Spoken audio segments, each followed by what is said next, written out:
Boa tarde a todas, a todos. Sejam muito bem-vindos à segunda palestra remota do colóquio... Desculpe, eu vou recomeçar aqui, que deu uma microfonia. Então, de novo, boa tarde a todos e a todas. Sejam bem-vindos à segunda palestra remota do Colóquio Internacional Infâncias em Jogo, Especular o Presente. É um colóquio que se realiza em parceria entre os programas de pós-graduação em Literatura, Cultura e Contemporaneidade da PUC do Rio, programa de pós-graduação de estudos de literatura da UF, que é aqui nossa anfitriã nesses encontros online, e o programa de ciências da literatura da UFRJ. Na semana passada, tivemos o prazer de receber o professor Oswaldo Manuel Silvestre, da Universidade de Coimbra, com a palestra Ler Alice como um Clássico. A palestra ficou gravada, pode ser acessada aqui no canal do YouTube da UF e também no canal do Departamento de Letras da PUC do Rio. Vale muito a pena vocês conferirem essa fala. O vídeo já acho que chegou a quase 300 visualizações, só da semana passada para cá, né, contando a exibição nos dois canais. Acho que isso significa que a fala do professor continua repercutindo. A gente fica muito feliz com o interesse de todos vocês. E, como sabem também, esse colóquio acontece de forma presencial no campus da PUC do Rio, na semana que vem, quarta e quinta-feira, dias 15 e 16 de maio. A mesa de abertura acontece às 9 da manhã, na quarta-feira, todo mundo convidado, não é necessária inscrição prévia, e a programação detalhada vocês podem acessar no link que está sendo divulgado aí no chat, e também pelo Instagram do Departamento de Letras da PUC do Rio.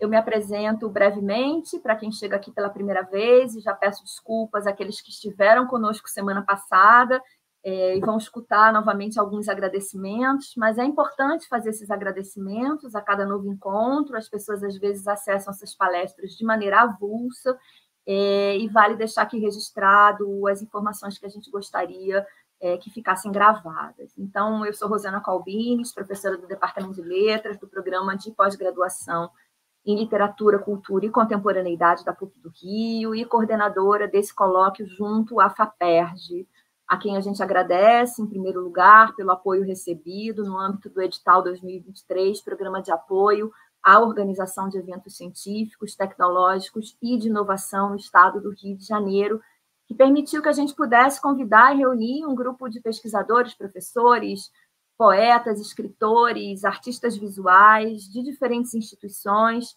que têm as suas pesquisas tocadas, de alguma forma, pelos impulsos da infância. Um agradecimento muito especial à professora Patrícia Lavelli, nossa palestrante de hoje, minha colega no programa de pós-graduação de literatura da PUC do Rio, mas que no momento está na França, num período sabático, e nos fala de lá. A Patrícia era coordenadora de pós-graduação, à época que esse colóquio começou a ser gestado, no ano passado, e ofereceu para a gente todo o incentivo inicial para colocar o evento de pé. Agradeço também ao CNPq pela Bolsa de Produtividade em Pesquisa, ao Departamento de Letras e ao Programa de Pós de Literatura, Cultura e Contemporaneidade lá da PUC do Rio, por todo o apoio e suporte. Obrigada também ao Tomate, a pessoa responsável por todo o material de divulgação e a identidade visual do colóquio. E um abraço muito especial aos colegas da comissão organizadora do evento, professora Ida Alves, professora Flávia Trócoli, professora Aline Leal, Francisco Camelo e Paloma Roriz, que junto comigo fazem essa parceria de confiança, de amizade, que fortalece também os laços entre os nossos programas de pós-graduação na PUC, na UF e na UFRJ.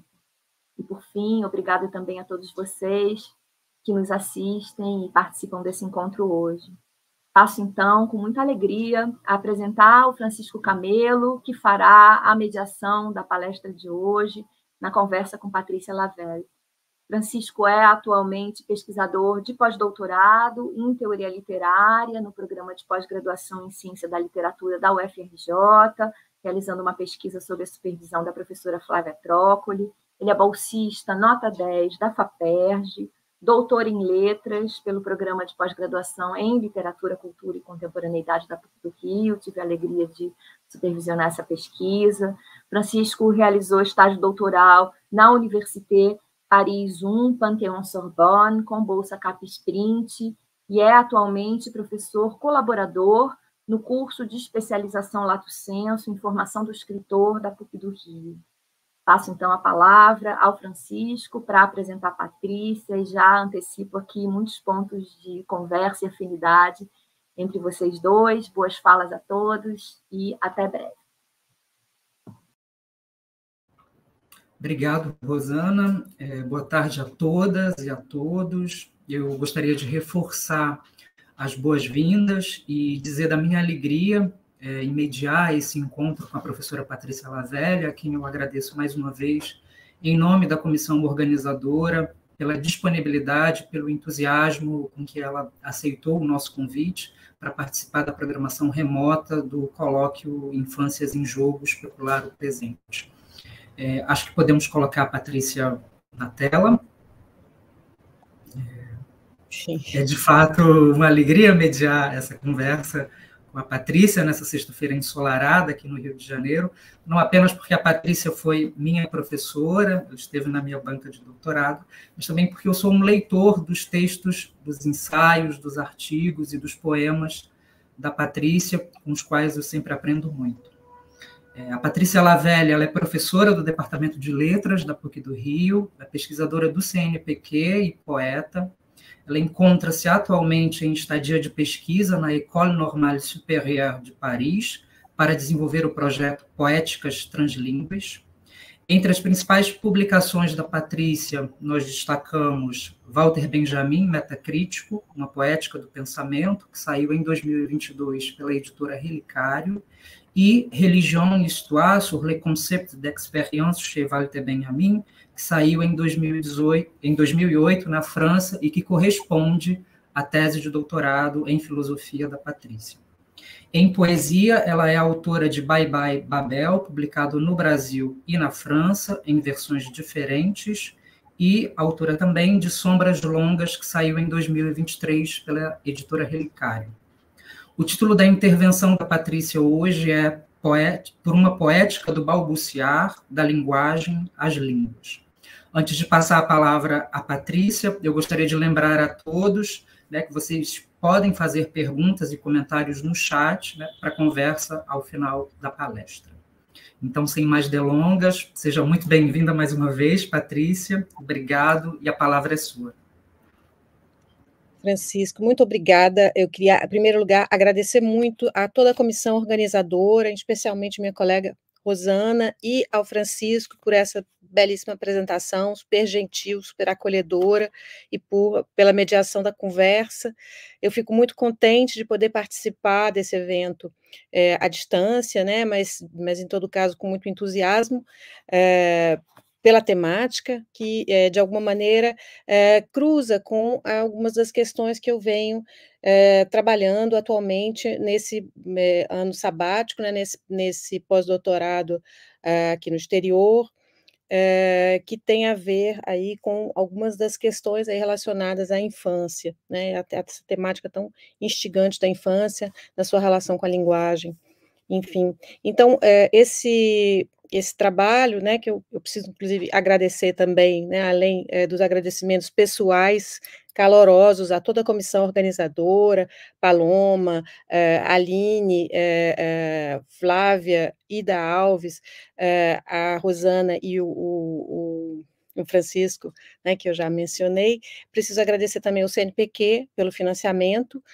desse meu ano de pós-doc no exterior, e ao CNL, o Centre National do Livre, que é um órgão francês que me proporcionou também uma espécie de prêmio, que é um incentivo à escrita, né, enfim. Então, eu tenho esse duplo financiamento que eu preciso agradecer.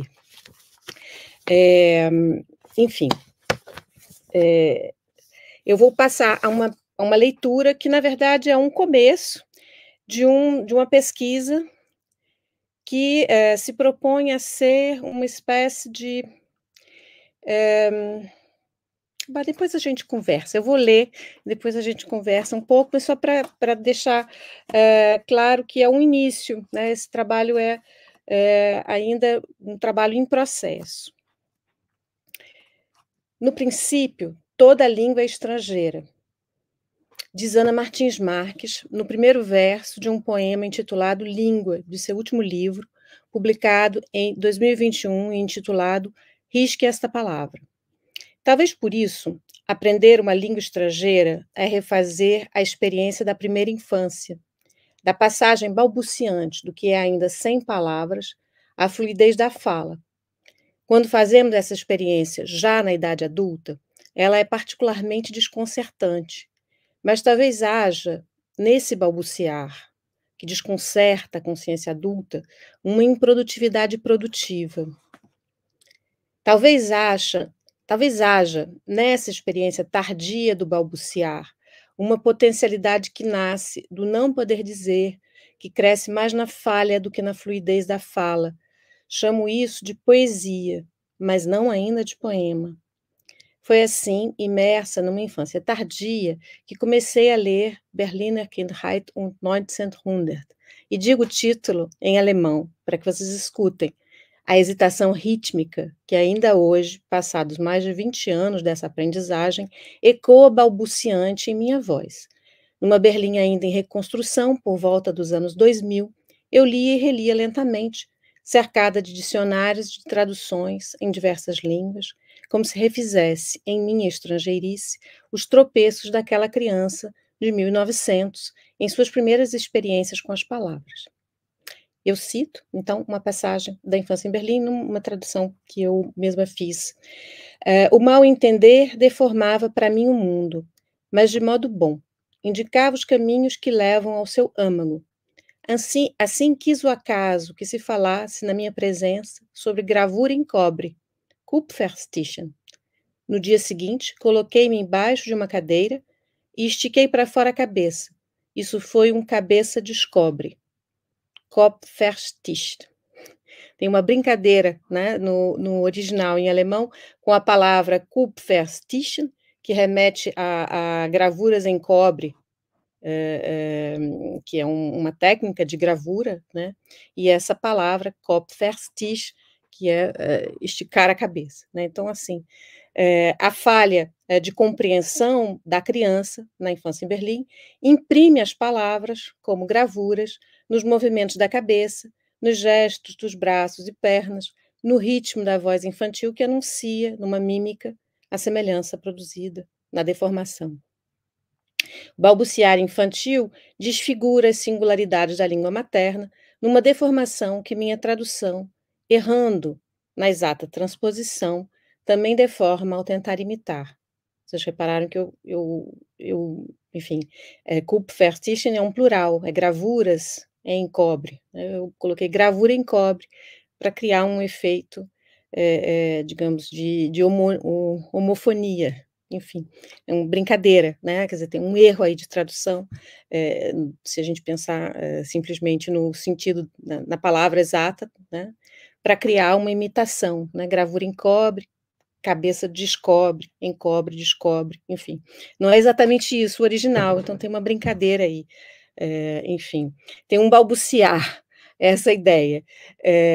Brincadeira, balbuciar, deformação e tradução, de algum modo, é que conversam em saltos entre as duas línguas, numa espécie de vertigem, que é também uma precariedade, que é também uma incerteza, um risco. Chamo isso de poesia, embora não de poema. A poesia é a língua materna do gênero humano, dizia Raman, o contemporâneo e amigo de Kant, também conhecido como Mago do Norte, por causa do seu estilo enigmático, cheio de imagens e citações cifradas. Benjamin o menciona em 2 textos importantes de sua juventude, sobre a linguagem humana e sobre a linguagem geral, de 1916, e sobre o programa da filosofia vindoura, de 1918. Giorgio Agamben explora essa referência em Infância e História. Para Agamben, a noção de infância remete à experiência dos limites da linguagem, isso é, não a uma origem irremediavelmente perdida nos primórdios do humano, mas a passagem da virtualidade da língua à singularidade do discurso, passagem que balbuciamos a cada fala. Assim entendida, a infância é o balbucio no qual se constitui nossa relação com a linguagem, relação que se reconstitui a todo momento no movimento de dizer. Desdobrando a frase de Raman nessa perspectiva, compreendo que a língua materna, por ele evocada, não coincide com a primeira língua adquirida, ou com uma pretensa língua originária da humanidade, que provavelmente nunca existiu, mas remete a essa produtividade improdutiva que chamei de poesia. Assim nomeio, então por minha conta e risco, a vertigem da semelhança não sensível, do não sensível, em seus processos de deformação, transformação, criação. Experiência que se imprime, balbuciante, nessa passagem da infância berlinense por volta de 1900. Ela foi extraída do capítulo Mummerhelen, Alegoria da Faculdade Mimética, que examinei bastante em outros textos já publicados. Essa poética do balbuciar se inscreve nas semelhanças não sensíveis que a escrita memorial de Benjamin projeta e produz. Se inscreve também na deformação tradutória dessa passagem, essa brincadeira que distorce a distorção, tentando imitá-la. Reconheço essa poesia balbuciante nas passagens entre as línguas, e não apenas nos processos tradutórios que transportam e deslocam sentidos de uma a outra. Também a encontro em construções translíngues que hesitam entre diferentes códigos linguísticos para produzir novos sentidos e plurivocidades. Essa poesia não vem do controle e da facilidade na relação com a linguagem, mas da experiência precária de aprendizagem de uma língua estrangeira com seus tropeços e confusões. Ela mostra seu rosto infantil no balbuciar da tradução confrontada ao erro, que no original é também jogo. Pensar essa produtividade improdutiva, que se intensifica e desdobra nas passagens e fricções entre as línguas, me leva a imaginar uma poética do balbuciar, isso é, uma poética que não se entende como performance ou proeza linguística, mas é falha, confusão, erro e errância, tentativa hesitante de dizer e hesitação entre diversas possibilidades, não apenas de sentido, mas também de código linguístico. Procuro, assim, interrogar a plasticidade da linguagem, mas sem fazer abstração da pluralidade linguística. Interessam-me, em particular, as experiências translíngues, isso é, o balbuciar que surge da confrontação com a multiplicidade de línguas em suas relações, passagens e hibridações. Interrogo a linguagem, enfim, não como um sujeito universal desencarnado, nem mesmo apenas como consciência linguística, mas de meu próprio ponto de vista, com seus limites corpóreos e biográficos, no sentido que Donna Haraway confere a essa expressão. Ponto de vista. Perspectivado, esse meu ponto de vista sobre a linguagem é também forçosamente fragmentado e precário, pois situado numa certa configuração geopolítica e biográfica das relações entre as línguas. Limitado, abre-se, entretanto, também a outras vozes, outros pontos de vista em muitas conversas e narrativas. Então eu passo uma pequena narrativa. 7 anos depois da primeira estadia em Berlim, retornei à cidade na companhia agitada e balbuciante de meu filho Gabriel.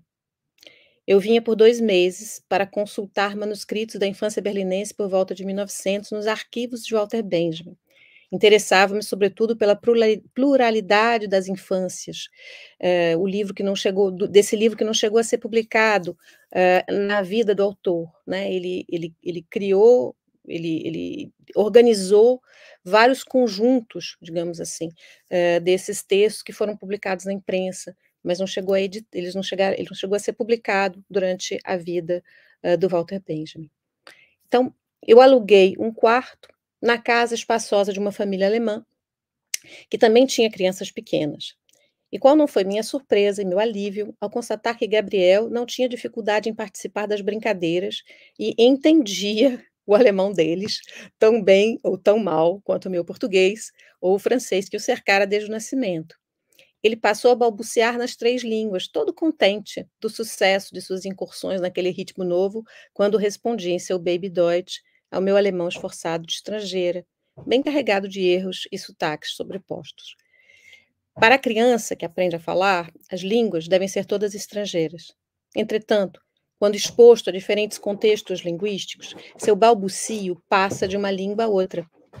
Passagem da mudez à linguagem, a infância balbuciante pode, assim, ser imaginada como uma experiência babélica, em que a confusão convive com uma grande plasticidade, uma abertura radical à pluralidade das línguas.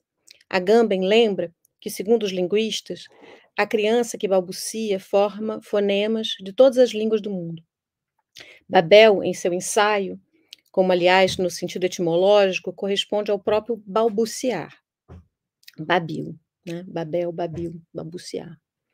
Penso, então, por consonância e contraste, num outro poema do mesmo livro de Ana Martins Marques.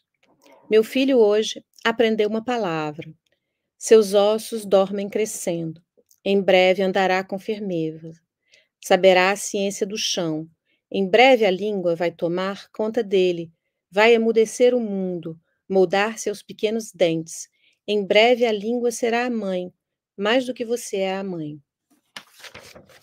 Neste poema de Ana, como nas memórias de infância de Benjamin, a criança está imersa numa só língua, aquela que a envolve e protege como uma única grande placenta, capaz de emudecer o mundo e tomar conta de seu corpo, forjar a sua voz. Embora a linguagem poética de Ana me toque, com as ressonâncias maternas de um ritmo muito familiar, sei que essa língua formadora, dita mãe, nem sempre é única ou unívoca e nem sempre é a primeira. Pode ser dupla, como conta meu próprio poema, Língua Materna, endereçado a Gabriel. Houve, meu filho, um tempo.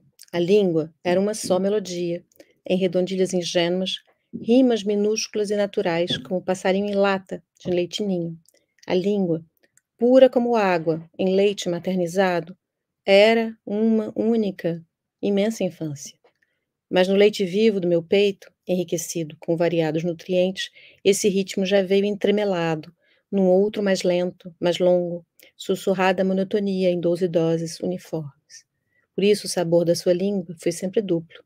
Maternelle foram as suas primeiras letras, mas múltipla de nascença é sua infância.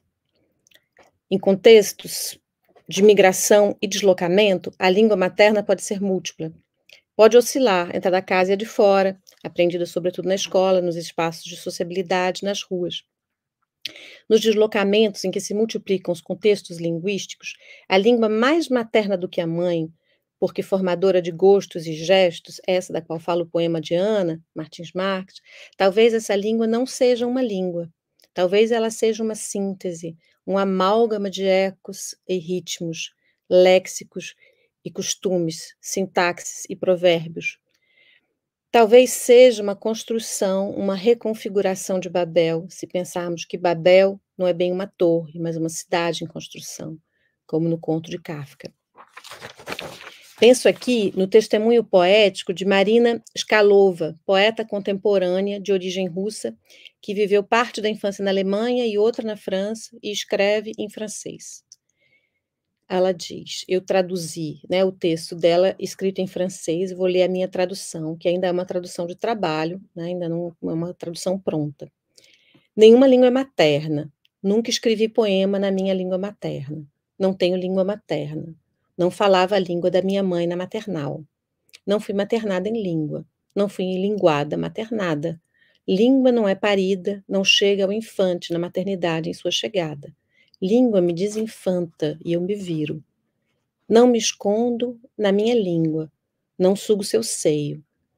Nada onde me aconchegar, nem mole nem doce, sem anestesia, letargia proibida. Língua é mãe autoritária, carinhosa não, por nada. Mãe para quem nunca nada é suficiente. Assim fazem os sufixos em ciranda. Língua me faz sentir insuficiências. Me dá a suportar latências. Múltipla. Aqui a língua mãe, né, nesse texto, que é uma espécie de é um texto em prosa poética da Marina Skalova. Essa língua mãe, essa língua formadora, é apresentada pela autora como uma falta que é também um excesso, né, um excesso de línguas. Esse texto citado, né, e escrito por uma revista literária francesa, sugere uma distância e uma precariedade que incita a um tipo particular de balbucio, a escrita poética em uma língua tardiamente adquirida. Essa poesia translíngue quebra regras gramaticais, traz referências a rimas infantis. Aqui eu traduzi, né, assim fazem os sufixos insirando, eu traduzo ainsi font, les sufixes tournent rond, que é uma brincadeira com uma contina, uma espécie de parlenda. Ainsi font, le petite marionnette, ainsi font, enfim, tem uns elementos de parlenda nessa escrita poética, né? Enfim, então, isso só para explicar aqui essas referências. Então, o texto sugere uma distância e uma precariedade que incita esse tipo de balbuciar, né? Essa escrita poética que traz aí essas parlendas, essas contínuas, marcando com certo humor uma irreverência em relação a essa língua autoritária e pouco acolhedora, essa língua adotada na escola e essa língua adotada na escrita, né? Então, essa ideia de precariedade ou de vazio é também o que sugere, num outro contexto biográfico, a prosa densamente poética de Ocean Vuong, também poeta. Em seu primeiro romance autoficcional, escrito em inglês americano, o autor, narrador, nascido no Vietnã, não cessa de se endereçar, como numa longa carta, à sua mãe vietnamita, imigrante nos Estados Unidos e analfabeta. Dialogando com Barthes, para quem a língua materna é fonte inequívoca e constante de prazer para o escritor, Ocean Vuong se pergunta, interpelando também a leitora, esta aqui, né, e a outra impossível, a quem ele se endereça. Eu cito: mas o que acontece quando a língua materna é atrofiada? O que acontece quando essa língua não é apenas o símbolo de um vazio, mas também ela própria é um vazio, quando essa língua foi cortada? É possível ter prazer na perda sem se perder totalmente a si mesmo? O vietnamita que possuo é o que você me transmitiu, aquele cuja dicção e sintaxe não ultrapassam o nível elementar. Menina, você assistiu, escondida em um bananal, a sua escola ser destruída por um ataque americano com napalm. Aos 5 anos, você nunca mais colocou os pés numa sala de aula. Nossa língua materna não tem nada de uma mãe, é uma órfã. Então, o letramento aparece aqui como uma espécie de cuidado, como a maternagem, que sua própria língua materna, né, atingida pelos traumas da guerra, não teria recebido. Essa língua transmitida em casa, oralmente, na pequena comunidade familiar, é atrofiada, não pôde desenvolver todas as suas possibilidades, todas as suas potencialidades. Então, em outra passagem de seu romance, Ocean Vuong conta a aprendizagem da leitura com sua professora de inglês língua estrangeira. Segundo ele, a experiência de aprender a ler, de ler pela primeira vez numa segunda língua, é como preparar um bolo no olho de um ciclone, se encher de açúcar quando o perigo é iminente. Tal é a intriga do livro infantil Thunder Cake, de Patrícia Polaco, evocado pelo narrador, como primeira lembrança de leitura. Mas a tempestade é também a língua aprendida, que na leitura arrasta a criança, na correnteza deliciosa da narrativa, para o mais profundo de si mesma e faz concorrência à língua materna, à língua órfã. Vuong apresenta a leitura infantil como uma imersão fusional na narrativa, experiência deliciosa que acarreta uma dissolução do sujeito no objeto e, ao mesmo tempo, seu distanciamento reflexivo em relação a essa diluição. Cuidado materno da língua, a leitura é imersão na consciência, da consciência nos fluxos discursivos e, ao mesmo tempo, distância que permite observar-se nessa deliciosa sensação de penetrar e desaparecer no turbilhão das letras. A orfandade da língua materna, seu caráter precário, parece estar relacionado à falta dessa experiência que sua mãe como uma criança pequena encontra na brincadeira de colorir. Ele então conta isso, que a sua mãe, aos 40 anos, gostava de brincar de colorir, né. E ele compara, então, essa experiência da mãe e o que a mãe diz sobre essa experiência de colorir, de se perder ali nas cores, com essa experiência, de se perder na narrativa durante a leitura. E eu cito, então, mais um trechinho aqui que eu traduzi. Como eu teria podido te dizer que o que você descrevia era a escrita? Como teria podido te dizer que somos, afinal de contas, tão próximos que as sombras de nossas mãos, sem estarem na mesma página, se confundem? Eu acho bonito isso, quer dizer, ele compara, né, então o processo da escrita, com essa brincadeira infantil da mãe, né, que mergulha ali nas cores e se perde nesse movimento de colorir.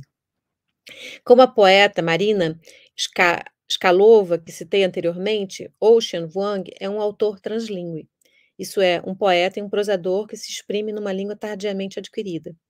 Em seu caso, o inglês americano, aprendido na infância. Como no testemunho poético de Marina, não é a performance, a facilidade na lida com as palavras que faz do leitor infantil rememorado um escritor. Sua língua, partida em duas e atravessada por traumáticas memórias de guerra, aponta para uma poesia que se inscreve balbuciante entre as línguas. Enfim, essa narrativa de Vuong me transporta ainda hoje àquela Berlim, que nunca pude visitar e na qual tantas vezes me perdi, como numa tempestade de neve. Eu cito aqui, mais uma vez, uma tradução. Lendo, eu tapava os ouvidos. Verdade que já tinha ouvido estas silenciosas narrativas, não as de meu pai, mas as da neve, cuja queda eu seguia diante da janela do quarto aquecido. O que ela contava nunca teria podido saber exatamente, porque os flocos eram tão abundantes e tão obstinados que, sem cessar, se renovavam diante de meus olhos. Mal me ligava mais intimamente a alguns entre eles e já devia reconhecer que haviam cedido a outros que vinham subitamente de invadi-los. E eis que era chegado o momento de seguir no turbilhão das letras as histórias que me escaparam diante da janela. Os países longínquos que aí reencontrava me perseguiam lentamente como os flocos. E como o longínquo da neve não se realiza em extensão, mas em profundidade, Babilônia e Bagdá, Acô e Alascar, Tromsø e Transvaal se encontravam dentro de mim mesmo. Banhados com seu sangue e seus desastres no ar fechado dos livros, eles se insinuavam tão profundamente em meu coração que esse manteve-se fiel. Enfim, eu não traduzo aqui do original em alemão, mas da tradução francesa que Benjamin começou a fazer em Ibiza, com a ajuda de seu amigo francês chamado Jean Seltz. Em sua correspondência, o autor sugere que o tradutor improvisado estava longe de dominar a língua alemã, que o trabalho teria sido, em grande parte, feito por ele mesmo, Benjamin. Mais fiel às aliterações e rimas internas do que ao léxico do original, essa tradução francesa, ou autotradução francesa, foi interrompida e abarca apenas 5 capítulos. Mas é significativo que inicie com esse texto em que a leitura infantil dos livros de aventuras é apresentada como uma tradução, de algum modo, de narrativas anteriores, silenciosas, que os floquinhos de neve contavam à criança pequena, ainda balbuciante, né, ainda na passagem da mudez à fala, ou também como tradução de livros apenas sonhados. Eu cito aqui mais um trecho. Mas não seria essa fidelidade a esses livros, sobretudo uma fidelidade aos livros anteriores e perdidos, e talvez a esses maravilhosos livros que uma vez, em sonho, me foi dado reconhecer? Mas quais teriam sido? Eu sabia apenas que nunca, nunca mais teria podido encontrá-los. Mas eis que se encontravam num armário que devo ter me dado conta de não ter nunca antes visto. Em sonho, ele me parecia velho e bem conhecido. Os livros não estavam de pé, mas deitados, Seu lugar era aquele mesmo em que no céu o tempo sombreia, pois neles planava uma tempestade. Abrir um teria me transportado no seio das cores, ao seio das cores, onde estrondava um texto mutante e dúbio. Eram cores borbulhantes e fugidias, mas sempre atingiam um violeta que parecia provir de um animal sangrado. Enfim, talvez a língua mais intimamente materna, né, aquela que a experiência da leitura traduz aqui, talvez ela seja a língua dos sonhos. Nela, o eu sonhador e as coisas sonhadas se fundem e se confundem, diluindo-se e misturando-se como cores numa aquarela. Mas a imagem do sangue, das entranhas tempestuosas desse armário, mais do que secreto, me deixam pensativa. Aqui titubeio, balbucio, um pouco desarticulada. Ritmo, sangue, pulsação, coração, líquido amniótico, linguagem inatingível do sonho, imagem da origem inatingível do corpo no espaço. Origem, enfim. E aqui eu me interrompo, mais do que propriamente encerro. Como eu disse, essa é uma pesquisa que está começando, né? Então tem todo um grupo de textos assim que eu fui agrupando em torno dessa noção de balbuciar e foi aparecendo também muito fortemente a noção de língua materna, né? Essa questão da língua materna como um problema a ser examinado. Então, esse texto é ainda um primeiro esboço de um projeto que pretende ser uma espécie de interrogação ensaística e poética, em que eu vou costurando textos, de alguma maneira, né, textos poéticos e textos ensaísticos, numa interrogação aí sobre essa noção de translíngue. Aqui a Rosana colocou uma questão, né? Não sei se, Francisco, eu leio, a Rosana colocou aqui, lembrei do livro Ecolalias, sobre o esquecimento das línguas de Daniel Heller-Rosen, que se interessa também pelas experiências do balbucio. Agradeço a referência, Rosana, vou procurar. Ótimo. Vou procurar. Eu não conheço ainda esse livro. Obrigado, Patrícia. Obrigado pelo belo esboço, pela bela fala. Eu vou tentar reagir a partir de alguns momentos da sua fala que me transportaram para outros lugares. Assim. Primeiro, a narrativa autobiográfica, né, que você traz da experiência com seu filho em outro país, me fez lembrar das experiências do Walter Benjamin com o próprio filho, né? Ele colecionava, né, as invenções, as brincadeiras verbais do próprio do Stefan, a quem ele dedica a infância berlinense, e esses trocadilhos, né, eles estão muito presentes na infância em Berlim, né? Você trouxe o Kupfertisch, o Kopfertisch, tem a questão da Mumerele, né, que é a cantiga de... Sim. A cantiga que ele acha que é um monstro, né? E aí eu queria, enfim, que você comentasse um pouco mais sobre essas brincadeiras de deformação da língua, né, a partir dessa experiência de balbuciar, né, que desfigura a língua materna.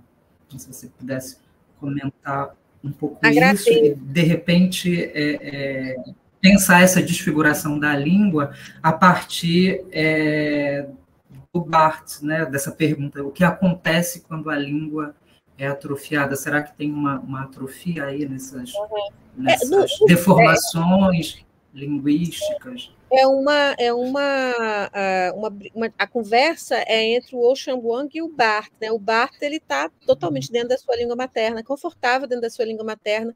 O que eu acho interessante no caso do Benjamin, em particular, é que a infância em Berlim é toda uma infância imersa numa língua, né? Confortável, numa língua espaçosa, numa língua com tudo que tem direito, e essas brincadeiras da criança com a língua, né, estão relacionadas àquela língua, às especificidades daquela língua.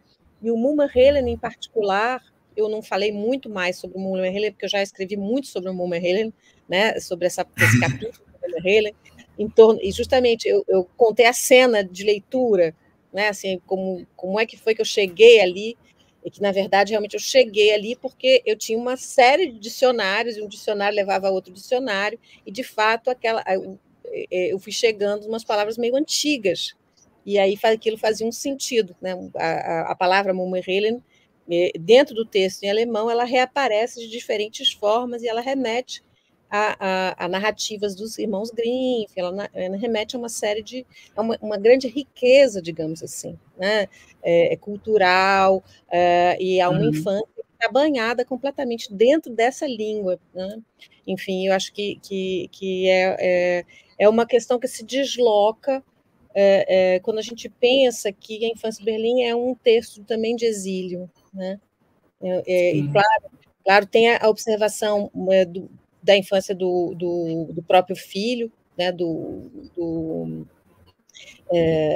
filho do Benjamin, né? do Stefan. Ele trabalha com vários materiais, não só autobiográficos, mas ele vai misturando, né? Coisas, lembranças de infância dele e materiais assim que ele vai coletando da infância do filho, com elementos culturais, reflexões teóricas e tal. Então, o texto tem uma densidade assim, forte nesse ponto, mas que eu penso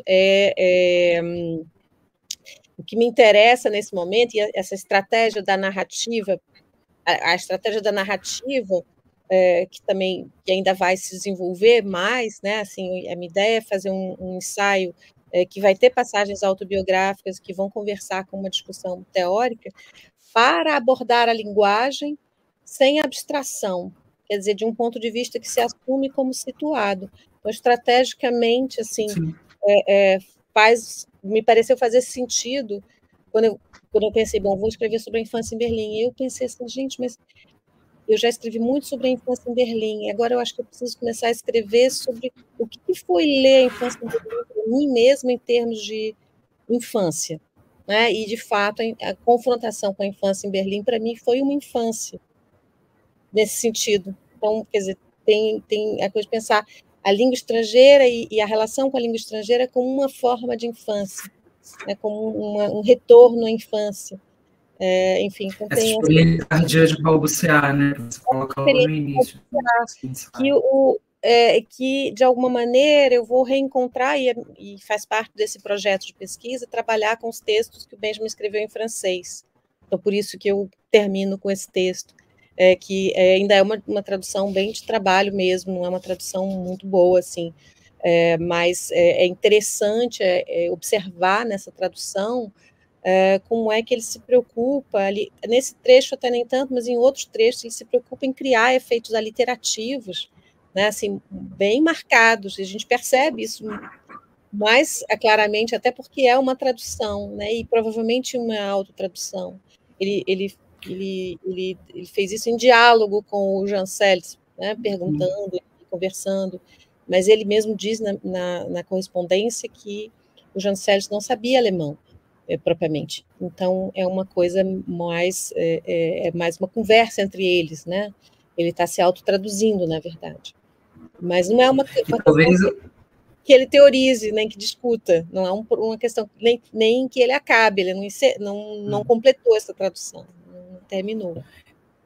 Talvez essa autotradução, ou uma tradução em sentido, né, inverso, sim,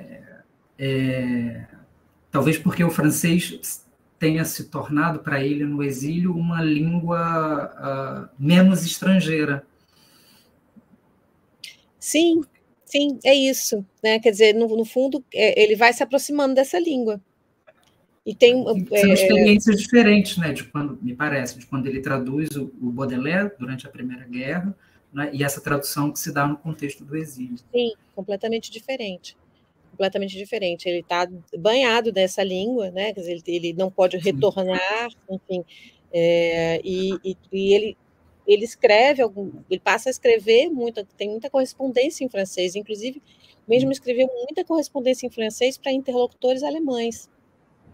Gretel Adorno tem um texto que eu acho particularmente bonito, que faz parte dessa pesquisa, que eu não mobilizei aqui, porque não diz respeito à infância, mas diz respeito ao sonho, que é um sonho que ele conta. Eu já escrevi um outro texto sobre isso, um sonho que ele conta, que tem a ver com a questão da linguagem, da poesia e tal, em francês, para a Gretel Adorno, que nem tinha um francês assim tão, né, desenvolvido. Ela era imigrada, ela estava vivendo como imigrante, como exilada, né, nos Estados Unidos. Então, é interessante como ele vai se apropriar dessa língua, e que essa língua vai passar a ter um outro caráter, né? E, enfim, de fato, não é uma questão que ele mesmo teorize, mas eu acho que a gente pode Sim, pensar sim. com ele, né, a partir das coisas que ele faz. E é interessante, você mencionou essa, antes de passar para a pergunta da Flávia, eu só queria, porque você tocou nesse sonho, que ele sonha em francês e conta em francês a Gretel Adorno. Né? E é um sonho que o Derrida vai retomar quando ele recebe, em 2001, o prêmio Adorno, por sua vez, e por sua vez a Hélène Cixous, porque a Flávia esteja em tela, também vai retomar esse sonho em um livro de 2006, e aí ela vai contar. Flávia e eu, a gente está escrevendo um ensaio sobre esse livro. Ah, que legal! No segundo capítulo desse livro, a mãe da Hélène Cixous, né, narradora e personagem, ela conta uma história que ocorreu durante os anos 30. Né? Ela conta da compra de um sommelier que pertenceu a um intelectual alemão muito educado chamado Benjamin. Entendi. E a partir daí, a Hélène Cixous desenvolve uma reflexão sobre a herança, né? O que fazer, né, com esse objeto, né, um sommelier, que chega tardiamente a ela, no momento em que ela está perdendo, né, a mãe, e que ela já perdeu esse grande amigo, que é o Jacques Derrida. Tá. Enfim. Legal. Me diz qual que é o nome do livro que você falou? Eu vou anotar aqui. Hyper Have. Tá, ok. Vou procurar, porque eu não conhecia. Eu conheço o texto do Derrida sobre o Fichu e tal, que ele, né, ele vai, que o Benjamin faz uma tradução, e nesse tem uma frase em alemão que é justamente assim, em torno do Fichu. E ele vai trabalhar com essa do Fichu. E, de fato, Derrida é uma das referências que eu pretendo mobilizar por causa do monolinguismo do outro, né, que é toda uma reflexão também sobre essa espécie de distância em relação à língua, que ele se coloca como monolíngue, mas, ao mesmo tempo, como um monolíngue deslocado, né, porque é algeriano, porque aí tem, eu acho interessante nesse livro, toda uma espécie de geopolítica das línguas ali naquele contexto colonial que ele vai colocando em cena, né, e da questão das línguas minoritárias. Eu acho que, quer dizer, um dos desenvolvimentos dessa pesquisa, que escapa um pouco ao tema simplesmente da infância, é essa questão das línguas minoritárias, essa questão da geopolítica das línguas, que é um dos elementos que ainda vão entrar da pesquisa, assim. Mas obrigada pela referência a Hélène Cixous, eu vou procurar o texto. Então, vou abrir para perguntas. A Flávia Trócoli diz o seguinte: belo gesto de acolher o erro e o desamparo na língua e fazer deles jogo poético. Gostaria que Patrícia comentasse o gesto de, ao pensar o balbucio, ela convocar cenas autobiográficas. Muito obrigada. Obrigada, Flávia, por essa questão. É uma questão importante, porque o meu objetivo é partir dessa ideia de ponto de vista, né, que eu trago lá junto com a dona Haraway, não interrogar a linguagem como abstração, porque a linguagem, né, nesse sentido, assim, é uma abstração, né? Ela não se encontra em lugar nenhum, mas, ao mesmo tempo, a soma das línguas não é linguagem, né? Quer dizer, a linguagem não é também simplesmente a adição das línguas, mas a linguagem tem a ver justamente com a possibilidade de passar entre as línguas. Aí eu penso na noção de pura linguagem, que o Benjamin trabalha ali no texto dele sobre tradução, né? Justamente esse texto em que ele vai traduzir o Baudelaire, né? Essa ideia de pura linguagem, que, né, reine Sprache como reine Vernunft, a pura razão, enfim, tem esse eco aí, né, nessa pura linguagem. Eu entendo que essa pura linguagem é uma abstração, mas, ao mesmo tempo, não pode ser, quer dizer, é uma noção importantíssima, claro, ninguém vai descartá-la, mas o meu objetivo é escrever um ensaio, que vá, partindo de pontos de vista específicos, de tal maneira a criar ali efeitos de reflexão, na relação entre as línguas, né, de fato, tentar interrogar a linguagem de um ponto de vista perspectivado. Por isso essa minha voz autobiográfica vai dialogando com outras vozes, né, quer dizer, não se trata de fazer uma autobiografia, né, mas de utilizar essa primeira pessoa ensaística, que pode se permitir contar histórias pessoais e trazer outras histórias de outras vidas para conversar com essas histórias pessoais, um pouco como faz Montaigne, né, quer dizer, é um gesto, digamos, clássico do ensaio, né, de você partir de narrativas biográficas ou autobiográficas para interrogar uma questão, interrogar essa questão não do ponto de vista ali de um conceito abstrato, mas de um ponto de vista que fica no que o Montaigne chamava da plasticidade, né, do humano. Essa ideia de plasticidade do espírito humano me interessa particularmente, porque tem a ver com o problema da imaginação, que atravessa aí essa questão das semelhanças não sensíveis, a própria figura da Mulmer-Helen, que é uma alegoria, né, dessa ideia de plasticidade. Enfim, obrigada, Flávia, que eu estou vendo aqui ela perfeita como experiência e não como abstração. Não como abstração. Acho que temos mais perguntas, Patrícia. Sim. A Luísa diz, lindo esse texto, Patrícia, adorei o entremeio de tantos autores e ideias que você trouxe como experiências pessoais. Que legal. Eu fico super feliz de saber que a Luísa está assistindo, sei que a Luísa também tem essa experiência da maternidade muito, muito presente, muito, né, próxima nesse momento, me toca, assim, bom, legal, feliz saber que você gostou do texto. Rosana diz, as onomatopeias, imitação de ruídos não humanos, animais e objetos mecânicos, que interessaram Walter Benjamin, poderiam ser pensadas como sobrevivências do balbucio na língua articulada?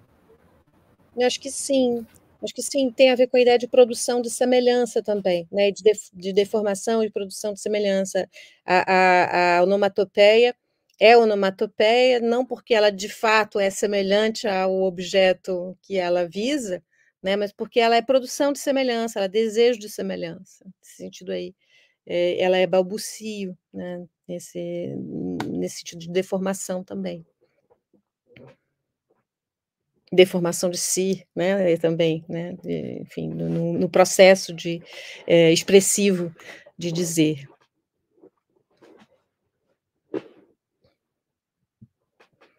Em Tarzan, eu acho que o Francisco está meio flu, né? Você quer que eu leia? Você me ouve, Patrícia? Eu estou te ouvindo, mas você estava um pouco instável. Você estava um pouquinho flu. Congelado. Mas eu consigo ler aqui. Em Tarzan, Edgar Rice Burroughs seria essa linguagem inatingível? Onde encaixaria essa narrativa? Com 1 ano de idade, língua materna interrompida, a nova dos macacos. Eu acho que ele está fazendo referência à questão dos meninos lobo, né? Essa questão aí da linguagem interrompida e da relação com os animais. Essa é uma questão que eu ainda não abordei, Júlio César, mas é muito interessante, sim.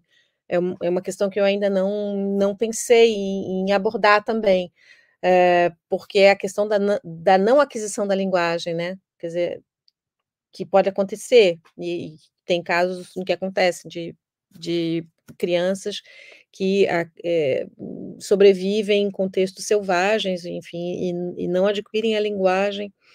É uma questão, essa não linguagem, essa não acesso à linguagem, como é que esse acesso à linguagem pode ou não, né, se fazer posteriormente. Eu não saberia responder, acho que talvez haja aí uma questão técnica, talvez, de linguística, que também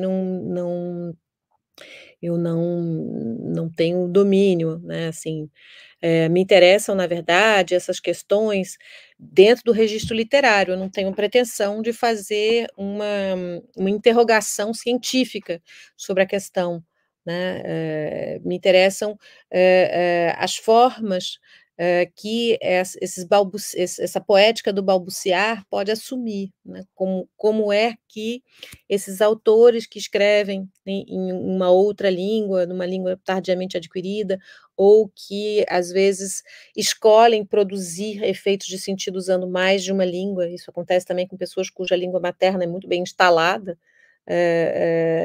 e que resolvem criar efeitos de linguagem misturando códigos linguísticos, né? Tem um livro recentemente publicado de poesia, o Malang Lalang, do Wilson Alves Bezerra, que faz isso, e o Wilson não é um translíngue propriamente dito, mas ele cria efeitos translíngues na sua escrita, né, porque ele é um tradutor, né. Enfim, um ponto que eu acho, talvez seja interessante dizer, né, é que eu me concentro na poesia, apesar daqui ter trazido o Ocean Vuong, que eu li há pouco tempo, e que é, em princípio, um poeta, né? Mas esse livro é um romance, mas é um romance muito poético, né? Um romance que é praticamente um eu lírico que está todo o tempo ali se desdobrando. Que me parece, assim, um ponto interessante, que os poetas quase sempre são tradutores, quase sempre têm uma relação com a pluralidade linguística. Essa é uma hipótese da qual eu parto, né, uma coisa que me interessa particularmente aí, essa relação do poético ou dos poetas com a pluralidade linguística.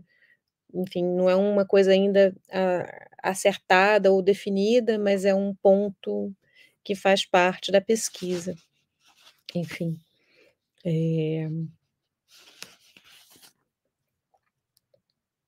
Olha, Patrícia, você pode repetir o título do livro? É Malang?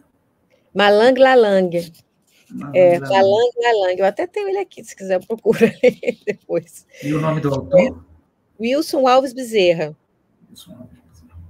Ele é uma pessoa da UFSCar, professor também universitário, tradutor, ele traduziu Alfonsina Storni, ele traduz do espanhol, e o livro mistura espanhol, inglês, francês, criando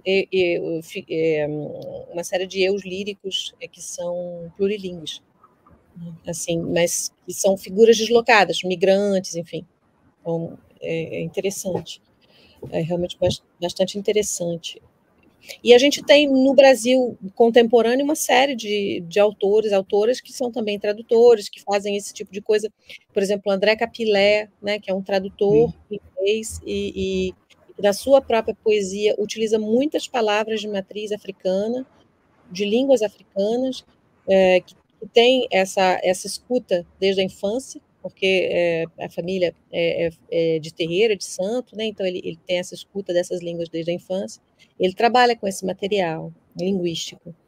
Então, é uma coisa que a gente encontra não só em relação às línguas europeias, mas também, inclusive, até queria mostrar, porque essa é uma descoberta recente minha, um autor que eu gostei muito de ter lido, que se chama Henri Michel Hierret, que é um ivoirien, né, uma pessoa da Côte d'Ivoire, que escreveu um livro em duas línguas, Nuti e francês. Nuti é uma espécie de língua diaspórica, é uma língua de matriz africana, mas falada em contextos urbanos na Europa, se eu bem entendi, mas também na Côte d'Ivoire, mas é uma língua que aparentemente circula, digamos, em contextos afrodiaspóricos da imigração recente aí.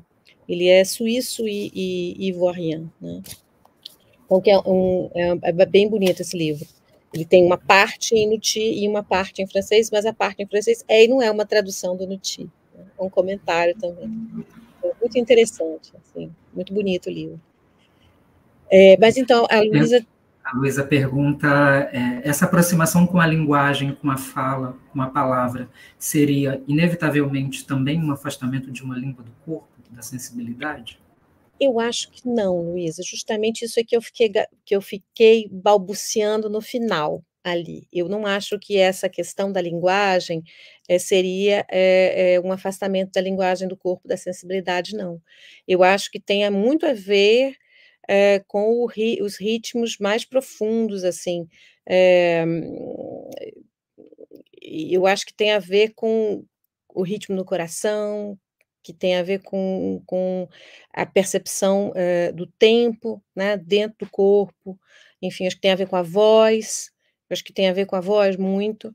Eu acho que tem, enfim, uma das coisas que eu achei muito interessante no texto do Ocean Vuong, que eu acabei de ler, é que ele fala na placenta como primeira língua materna. E eu acho que faz algum sentido entender essas trocas, né, corpóreas como primeira língua materna. E eu mesma tenho um poema que fala sobre isso, que eu acho até que... Eu fiquei hesitando se eu li ou não li, porque faz parte da meu próprio balbuciar, mas acho que a minha própria mãe vai ficar muito contente se eu ler esse poema, que ela gostou muito, que se chama Origem, justamente. Eu vou ler, tá bom? Aproveitando o ensejo da sua pergunta sobre o corpo, eu acho que é isso, né? No início de tudo, era um ritmo, e a refração acústica daquela voz no líquido já existente antes disso, que se distingue de tudo, esse ritmo que me precede e que permanece desperto quando adormeço. Acho que eu não sei se responde, mas eu entendo que essa questão aí da pura linguagem, né, tem alguma relação, sim, com esses ritmos do corpo. Mas eu ainda não sei resolver essa questão muito bem, não sei como que eu vou encaminhar essa questão. Obrigada. Obrigada.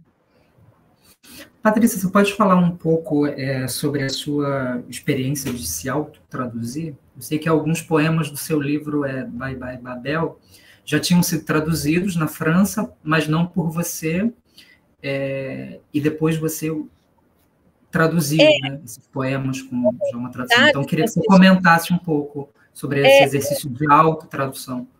Tá.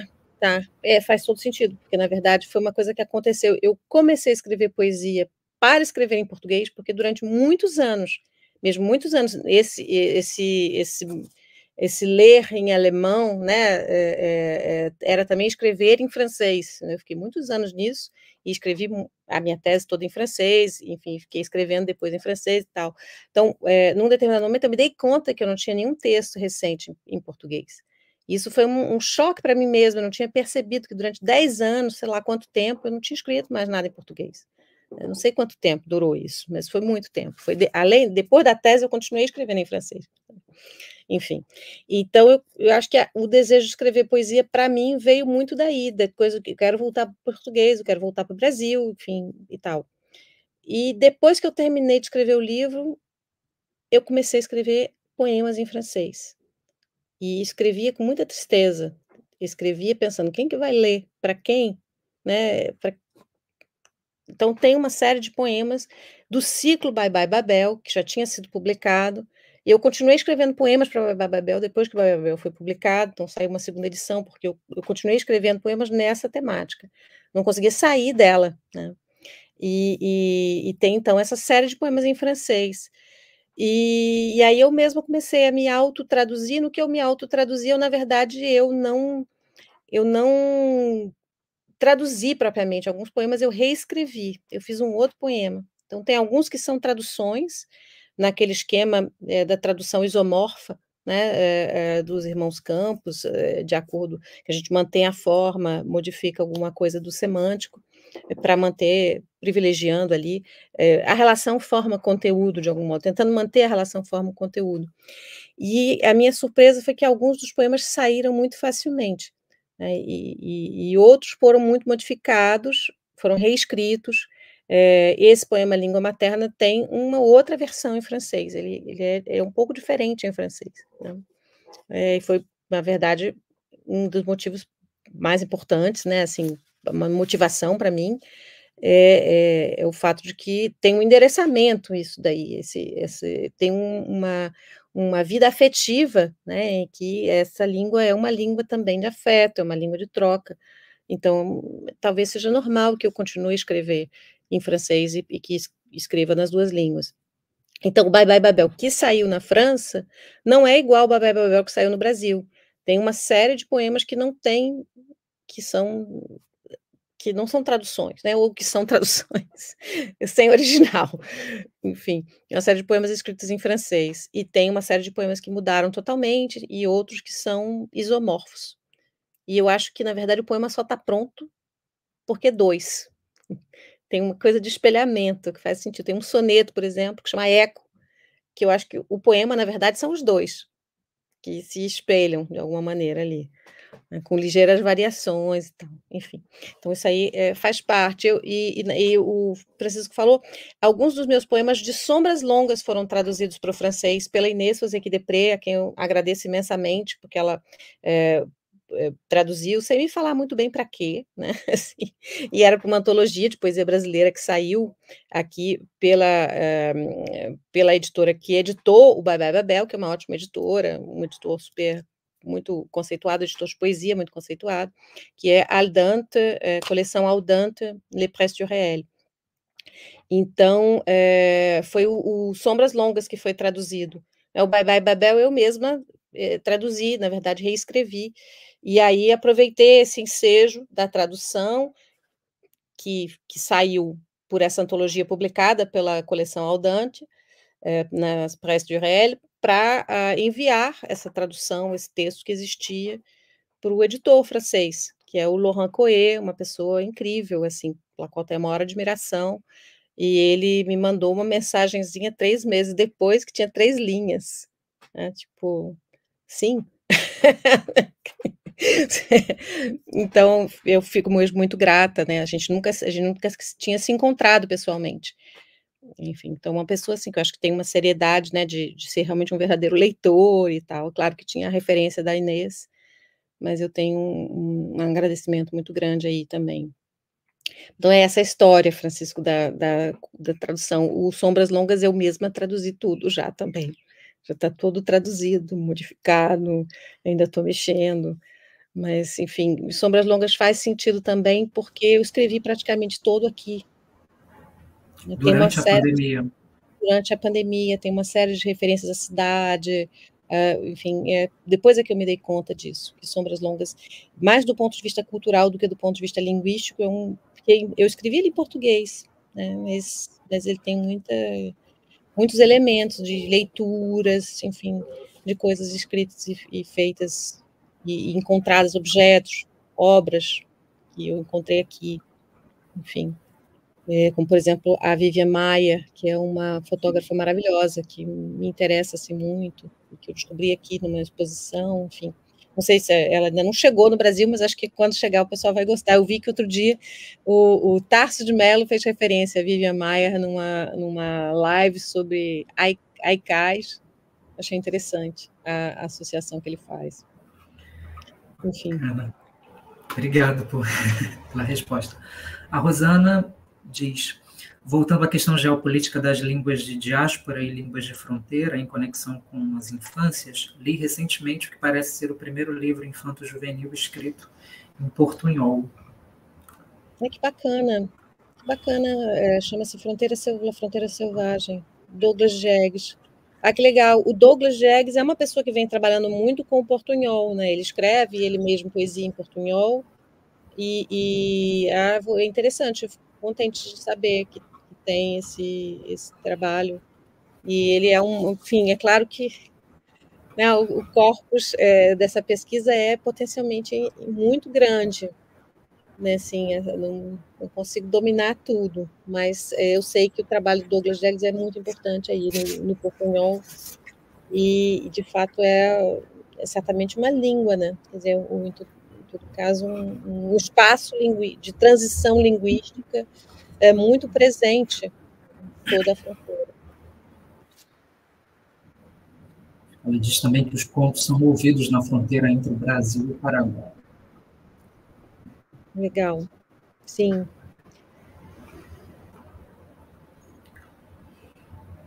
Bom, acho que temos mais algum comentário, alguma pergunta?